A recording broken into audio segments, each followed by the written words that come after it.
Assalamualaikum warahmatullahi wabarakatuh.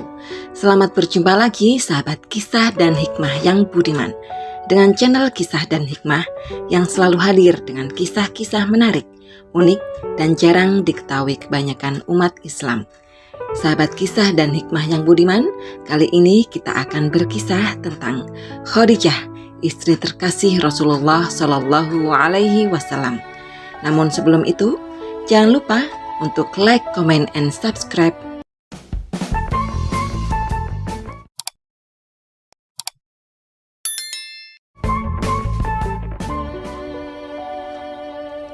Dua per 3 wilayah Makkah adalah milik Siti Khadijah binti Khuwailid, istri pertama Rasulullah Shallallahu Alaihi Wasallam. Ia wanita bangsawan yang menyandang kemuliaan dan kelimpahan harta kekayaan.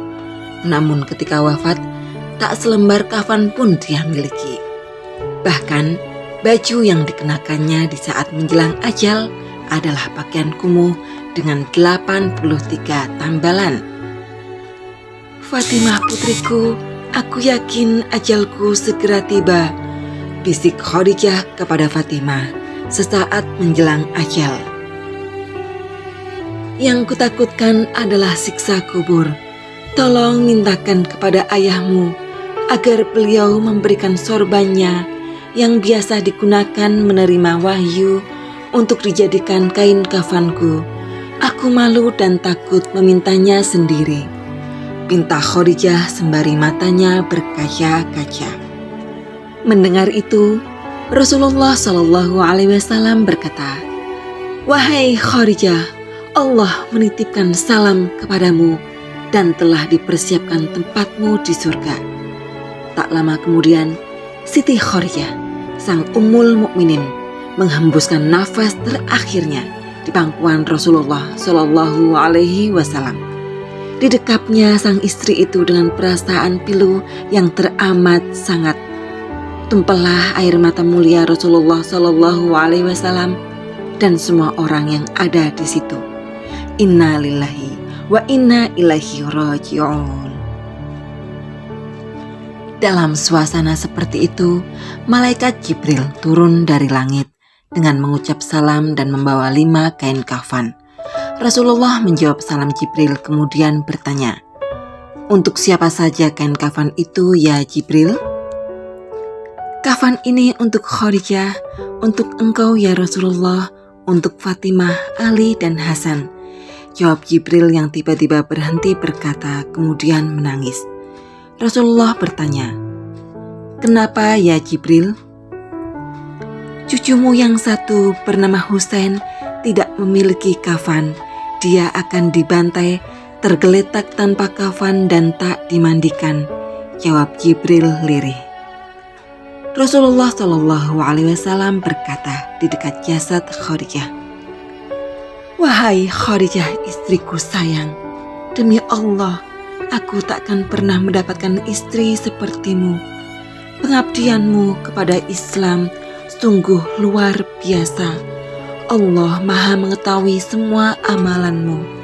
Semua hartamu kau hibahkan untuk Islam. Kaum muslimin pun ikut menikmatinya. Semua pakaian kaum muslimin dan pakaianku ini juga darimu. Namun begitu, mengapa permohonan terakhirmu kepadaku hanya selembar sorban?" Terseduh Rasulullah mengenang istrinya semasa hidup sambil menahan linangan air mata.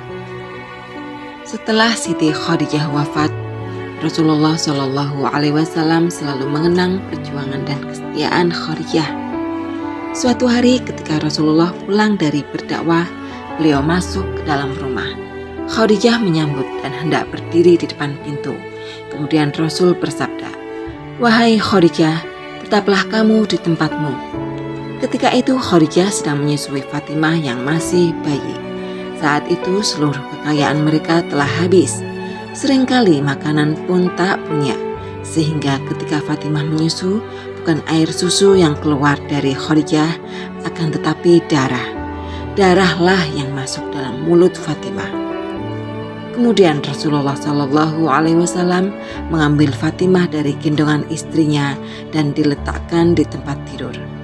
Rasulullah yang lelah sepulang berdakwah dan menghadapi segala caci maki serta fitnah manusia itu, lalu terbaring di pangkuan Khadijah hingga tertidur. Ketika itulah Khadijah membelai kepala Rasulullah dengan penuh kelembutan dan rasa sayang. Tak terasa air mata Khadijah menetes di pipi Rasulullah hingga membuat beliau terjaga. "Wahai Khadijah, mengapa engkau menangis? Adakah engkau menyesal menjadi istriku?" tanya Rasulullah dengan lembut. "Dahulu engkau wanita bangsawan, engkau mulia, engkau hartawan, namun hari ini engkau telah dihina orang. Semua orang telah menjauhi dirimu, seluruh kekayaanmu habis. Adakah engkau menyesal, wahai Khadijah, bersuamikan aku?" lanjut Rasulullah, tak kuasa melihat istrinya menangis. "Wahai suamiku, wahai Nabi Allah, bukan itu yang kutangiskan," jawab Khadijah datar. "Dahulu aku memiliki kemuliaan. Kemuliaan itu telah aku serahkan untuk Allah dan Rasul-Nya. Dahulu aku adalah bangsawan. Kebangsawanan itu juga aku telah serahkan untuk Allah dan Rasul-Nya. Dahulu aku memiliki harta kekayaan. Seluruh kekayaan itu pun telah aku serahkan untuk Allah dan Rasul-Nya." "Wahai Rasulullah, sekarang aku tak punya apa-apa lagi, tetapi engkau masih terus memperjuangkan agama ini. Wahai Rasulullah, sekiranya nanti aku mati, sedangkan perjuanganmu belum selesai, sekiranya engkau hendak menyeberangi sebuah lautan, sekiranya engkau hendak menyeberangi sungai, namun engkau tidak memperoleh rakit ataupun jembatan, maka galilah lubang kuburku, ambillah tulang belulangku, jadikanlah sebagai jembatan bagimu untuk menyeberangi sungai itu, supaya engkau bisa berjumpa dengan manusia dan melanjutkan dakwahmu. Ingatkan mereka tentang kebesaran Allah, ingatkan mereka kepada yang hak, ajak mereka kepada Islam, wahai Rasulullah." Rasulullah Shallallahu Alaihi Wasallam meneteskan air mata, tampak sedih. Bibirnya berbisik lirih. "Oh Khadijahku sayang, kau meninggalkanku sendirian dalam perjuanganku. Siapa lagi yang akan membantuku?" "Aku ya Rasulullah," sahut Ali bin Abi Thalib, menantu Rasulullah. Di samping jasad Siti Khadijah, Rasulullah kemudian berdoa kepada Allah, "Ya Allah, ya ilahi Rabbi, limpahkanlah rahmatmu kepada Khadijahku yang selalu membantuku dalam menegakkan Islam, yang selalu mempercayaiku pada saat orang lain menentangku, yang selalu menyenangkanku pada saat orang lain menyusahkanku, yang selalu menenteramkanku pada saat orang lain membuatku gelisah." Begitu besar perjuangan baginda Rasulullah Shallallahu Alaihi Wasallam dan istrinya dalam membimbing umat. Semoga menjadi teladan bagi kita semua untuk ikhlas dan sabar dalam berjuang demi agama Islam. Amin, amin ya Rabbal Alamin. Wassalamualaikum warahmatullahi wabarakatuh.